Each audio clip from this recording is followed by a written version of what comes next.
Ndege wa pili naye ni yule ambaye kwamba ametajwa na Mwenyezi Mungu Subhanahu wa Ta'ala katika surat An-Naml aya ya 20, pindi aliposema al-Haqq Subhanahu wa Ta'ala watafaqqada at-tayra faqala ma liya la ara al-hudhuda am kana min al-ghaibin. Sayyiduna Suleiman kilipokuwa kinaelezwa kisa chake, Mwenyezi Mungu Subhanahu wa Ta'ala atuambia watafaqqada at-tayra, akawa anawaangalia wale ndege zake na kuwafuatilia. Katika kuwatazama akaona kuna mmoja ambaye kwamba hayuko. Faqala mali la ara al-hudhuda, mbona simuoni hudhud? Huyu ndio ndege wa pili ambaye kwamba ametajwa na Mwenyezi Mungu Subhanahu wa Ta'ala katika Al-Qur'an Al-Karim. Hudhud ni ndege sampuli gani? Kabla tuje katika ayat, tumwangalie kwanza hudhud ni ndege sampuli gani. Hudhud ni ndege ambaye kwamba wapo sampuli tatu katika huu ulimwengu, na wanatofautiana rangi zao kwa kutofautiana sehemu ambazo kwamba wanaishi ndani yake. Mara nyingi wanapatikana pande za Asia na Europe na Afrika, na vile vile katika kisiwa cha Madagascar ndipo wanapopatikana kwa wingi ndege kama hawa wanaojulikana kama hudhud. Urefu wake maulama wanatuambia ni kati ya sentimita 27 mpaka 31, na uzani wake mara nyingi unakuwa ni gramu 57. Hawi mzito, lakini ni ndege mwenye kupendeza ambaye kwamba anapendwa na binadamu kutokamana na mandhari yake nzuri na rangi zake zenye kuvutia na ile taji aliyokuwa nayo katika kichwa chake ambayo kwamba inazidi kumpendezesha ndege kama huyu.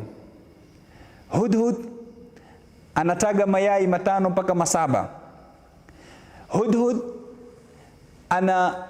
anayalalia mayai yake kwa muda wa siku 12 mpaka siku 15 kama wanavyotuambia maulama.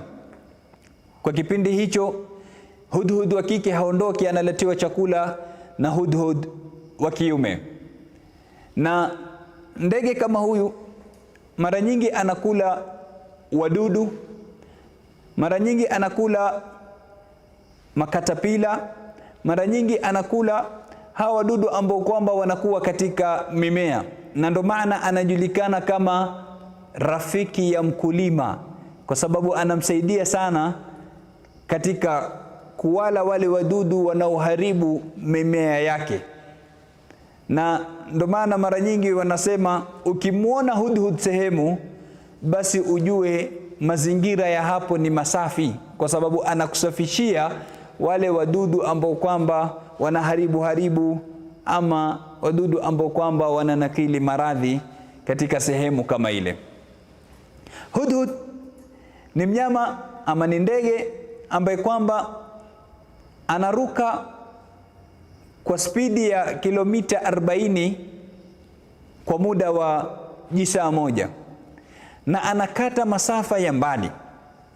Wanasema pindi baridi inapokuwa kali pande za Europe, hudhud wale huteremka huku pande za Afrika, wakakata masafa takriban 8,000 mpaka kuja kufika huku kitambo, kipindi cha baridi kikipungua, kisha wakirudi tena kule. Na ukimwangalia hudhud aliyetajwa katika Al-Qur'an Al-Karim ambaye kwamba ni hudhud wa Sayyidina Suleiman, utapata masafa pia aliyokata si kidogo, kwa sababu mamlaka na ufalme wa Sayyidina Suleiman ulikuwa Sham pande za Palestine, na hudhud alitoka akaenda mpaka Saba ambapo kwamba ni Yemen, chini kabisa katika jazira ya Kiarabu ama kisiwa cha Kiarabu, ambapo ni masafa yanayokadiriwa kwa kilomita 3,000. Kwa hivyo ni ndege ambaye kwamba anaweza kukata masafa ya mbali na kwenda kipande kirefu.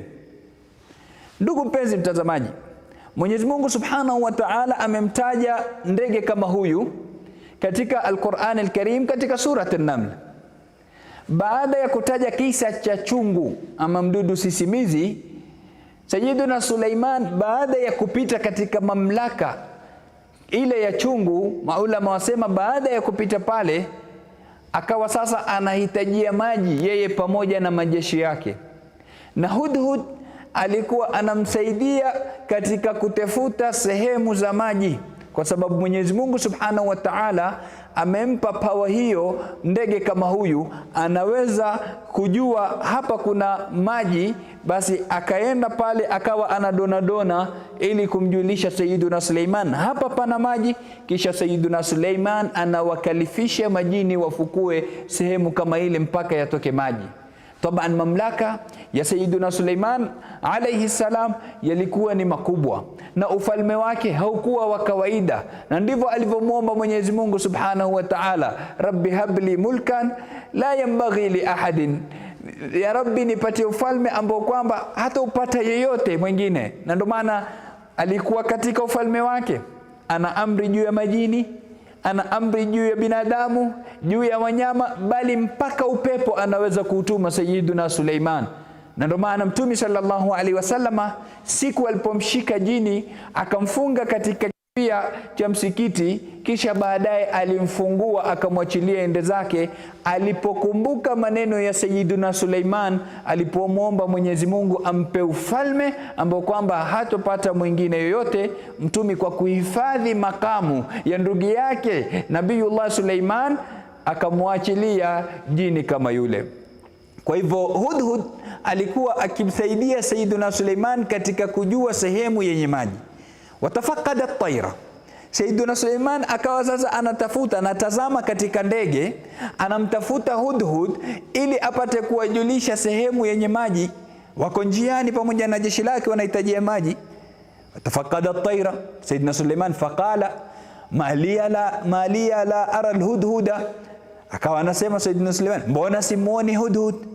Am kana min al-ghaibin, ama ni katika waloghibu, mbona hayuko, simuoni hapa. Kisha akatoa maneno makali, akasema la uadhibannahu adhaban shadida, nitamuadhibu adhabu kali. Kwa nini ameondoka bila idhini yangu?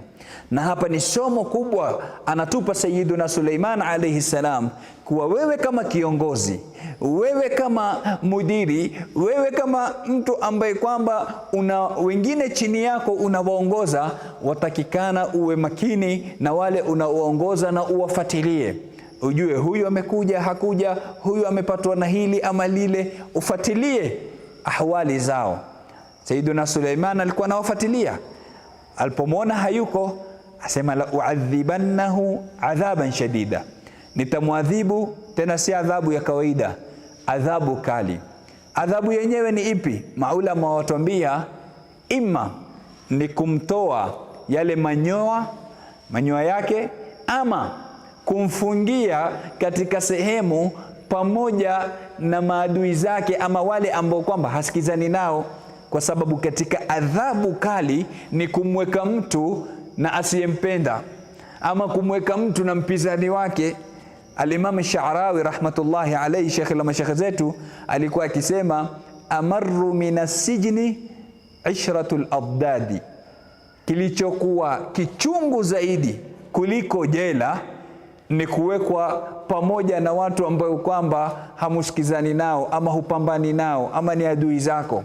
Inakuwa ni adhabu sana kukaa nao katika sehemu moja, bora hata ufungiwe jela ukiwa peke yako.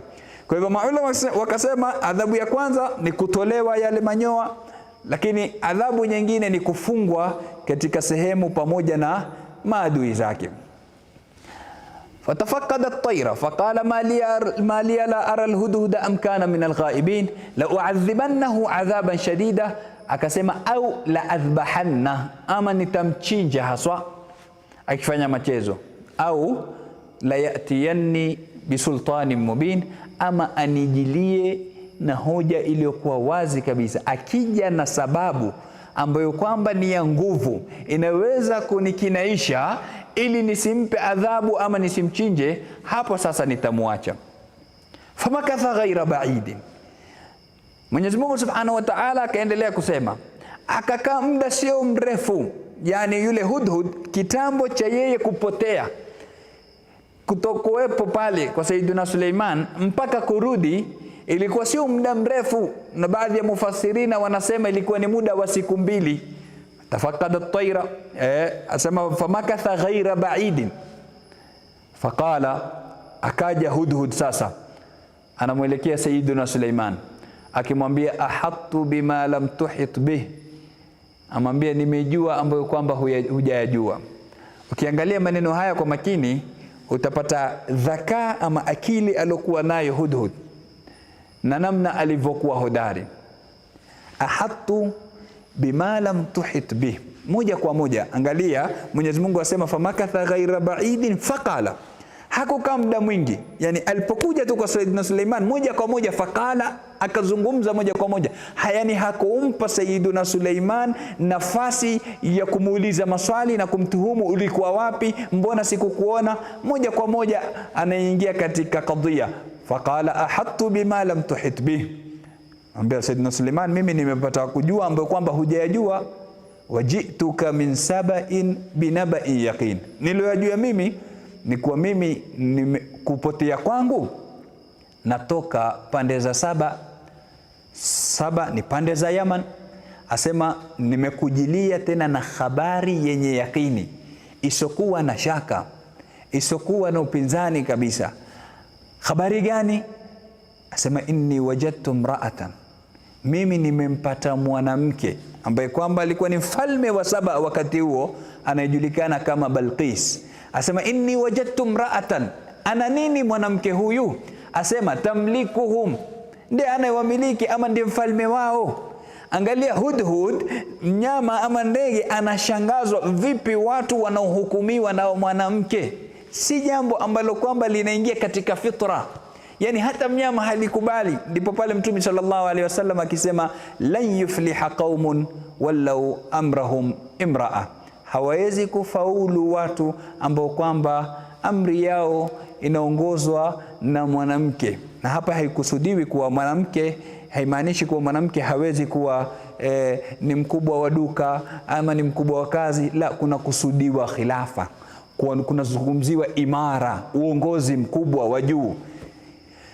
Sayyidina ama Hudhud akaendelea kumwambia Sayyidina Suleiman, inni wajadtu mra'atan tamlikuhum wa utiyat min kulli shay, amepewa kila kitu ama katika kila kitu. Ukiangalia upande wa majeshi, mashallah, ana majeshi yasiyo kwa kawaida mingi. Ukiangalia upande wa silaha, ana silaha sampuli mbalimbali na nyingi. Ukiangalia upande wa watumishi, ana watumishi wa kike 600 wake peke yake, au ni watumishi wake tu. Alafu utiyat min kulli shay'in walaha arshun adhim, ana arshi ilikuwa kubwa. Maulama watuambie ilikuwa ni dhiraa 80 upande wa urefu, yani mita 40, na dhiraa 40 upande wa upana, yani mita 20. Mita 80 kwa mita 40 kwa mita 20. Arshi yake namna ilivyokuwa kubwa, nasemekana ilikuwa imetengezwa kutokamana na dhahabu tupu na imepambwa na yale majiwe ya ghali. Wa utiyat min kulli shay walaha arshun adhim. Taban, yote hayo ni utangulizi tu. Nukta muhimu ambayo kwamba iliyomshughulisha kichwa chake Hudhud, asema wajadtuha wa qaumaha yasjuduna lishamsi min dunillah. Hili ndilo lilomtatiza na hili ndilo lilomshughulisha akili yake. Asema nimempata mwanamke huyu pamoja na watu wake ambao kwamba yeye anawahukumu. Kitu anachokifanya ni nini? Yasjuduna lishamsi min dunillah, wanalisujudia jua badala ya kumsujudia Mwenyezi Mungu subhanahu wa ta'ala. Angalia namna alivyokuwa na ghira na tauhid. Angalia namna gani ndege alivyokuwa na ghira na da'wa, mpaka alikuwa akijulikana kama da'iyatu tauhid, mlinganizi wa tauhidi. Ndege, mnyama, ndugu yangu, ana ghira na tauhidi.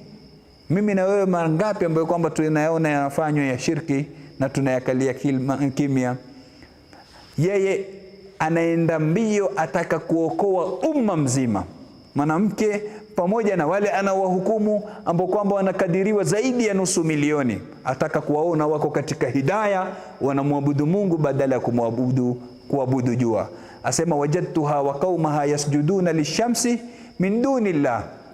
Na angalia namna alivyokuwa na upeo, asema wazayyana lahum ash-shaytanu a'malahum fasaddahum anis sabil. Asema angalia namna gani shetani amewapambia amali zao, wakaona pengine jua ndio Mungu, wakaona kuliabudu ndilo jua lastahiki kuabudiwa. Shetani akawapambia ile amali yao wanaoifanya, akawatoa katika njia ya sawa. Fahum la yahtadun, hawapati kuongoka kwa sababu ya kupotezwa na shetani. Kisha akatoa badala, ametaja tatizo ni shirki, anaabudiwa siyekuwa Mwenyezi Mungu. Kisha anasema alla yasjudu lillah, badala wamsujudie Mwenyezi Mungu. Kwa nini hawamsujudii Mwenyezi Mungu subhanahu wa ta'ala? Mwenyezi Mungu ambaye kwamba ana sifa gani? Asema alladhi yukhrijul khab'a fis samawati wal ard, ambaye kwamba anatoa kilichofichika katika mbingu na katika ardhi. Kwa nini Hudhud anamsifu Mwenyezi Mungu kuwa ni mwenye kutoa kilichofichika? Mbona simsifu na sifa zingine?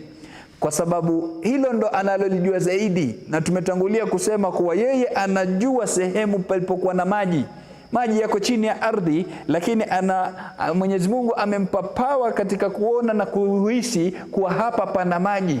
Kwa hivyo maji yamefichika anayatambua, akampa sifa hiyo Mwenyezi Mungu subhanahu wa ta'ala, alladhi yukhrijul khab'a fis samawati wal ard. Kisha akamalizia kwa kusema wa ya'lamu ma yu'linuna wa ma yukhfuna wa ma yu'linun, na Mwenyezi Mungu subhanahu wa ta'ala anajua vile wanavyovificha na vile ambavyo kwamba wanaviweka wazi.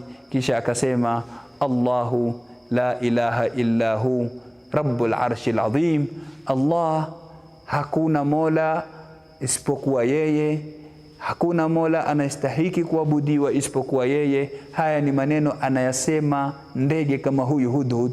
Kisha anasema rabbul arshil azim, mola wa arshi iliyokuwa kubwa. Arshi ya Mwenyezi Mungu subhanahu wa ta'ala ni kubwa, na hapa anataja arshi ya Mwenyezi Mungu baada ya kutaja arshi ya Balkisi, kuonesha kuwa hata kama arshi ya Balkisi ni kubwa mita 40 kwa 20, lakini pamoja na yote si chochote mbele ya arshi ya Mwenyezi Mungu subhanahu wa ta'ala. Sababu Mwenyezi Mungu hakuumba kiumbe kilichokuwa kikubwa kama arshi yake, na kama alivyotuambia Sayyiduna Ali radhiyallahu anhu, inna Allaha khalaqa al-arsha idharan liqudratihi, Mwenyezi Mungu subhanahu wa ta'ala ameiumba arshi kuonesha na kudhihirisha uwezo wake Mwenyezi Mungu subhanahu wa ta'ala. La makana lidhatihi, hakuiumba arshi kwa kuwa ataka kuikelia kama vile viongozi wanavyokalia arshi zao. Ndugu mpenzi mtazamaji, masomo tunayopata kwa Hudhud ni mingi, na kisa chake chote tulichokizungumzia ni masomo, lakini la muhimu zaidi, tusikubali kushindwa na kidege, tusikubali kushindwa na mnyama katika kuwa na ghera na dini ya Mwenyezi Mungu, katika kuwa na ghera na tauhidi ya kumpwekesha Mwenyezi Mungu subhanahu wa ta'ala. Unapoona watu wanakosea, wanaingia katika shirki, watu wanajishughulisha na uchawi, watu wanajishughulisha na kuabudu visokuwa Mwenyezi Mungu subhanahu wa ta'ala, jitahidi upate kuwaokoa na kuwatoa katika uchafu kama huo na katika kiza kama hicho, na kuwaregesha katika njia ya sawa ya kumpokesha Mwenyezi Mungu subhanahu wa ta'ala. Huyu ndiye Hudhud kama tulivyomuona. Tumuomba Mwenyezi Mungu subhanahu wa ta'ala atujalie min alladhina yastami'una alqawla fayattabi'una ahsana, innahu waliyyu dhalika walqadiru alayhi. Wa sallallahu wa sallama ala sayyidina Muhammadin wa ala alihi wa sahbihi wa man tabi'ahum bi ihsanin ila yawmiddin, walhamdulillahi rabbil alamin.